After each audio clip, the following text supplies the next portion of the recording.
জীবনে এই সময় আপনি সবথেকে মানুষকে চিনতে পারবেন। কে আপনার প্রিয় বন্ধু আর কে আপনার সময়ের বন্ধু। দেখুন, আমরা মানুষ। আমাদের প্রত্যেকের জীবনে সুখ, দুঃখ, হাসি, কান্না নিয়ে আমাদের চলতে হয়। সবসময় আমাদের কিন্তু একরকম পরিস্থিতি কারোর চাই না। কখনো ভালো আসবে, কখনো খারাপ আসবে। তার মধ্যে দিয়ে আমরা আমাদের জীবনকে এগিয়ে নিয়ে যাব। কিন্তু যখন আপনার জীবনের সবথেকে খারাপ পরিস্থিতি আসবে, সবথেকে কঠিন পরিস্থিতি আসবে, সেই সময় আপনি আপনার কে প্রিয় বন্ধু আর কে সময়ের বন্ধু আপনি চিনতে পারবেন।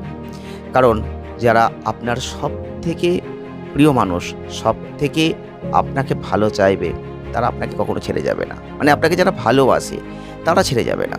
আর যারা আপনার ভালো সময়ের দিকটা দেখবে, খারাপ সময়ের দিকটা দেখবে না, তারা কিন্তু কখনোই ভালো মানুষ নাই। তারা শুধু সময়ের বন্ধু। তারা যেই আপনার খারাপ সময় আসবে, আপনাকে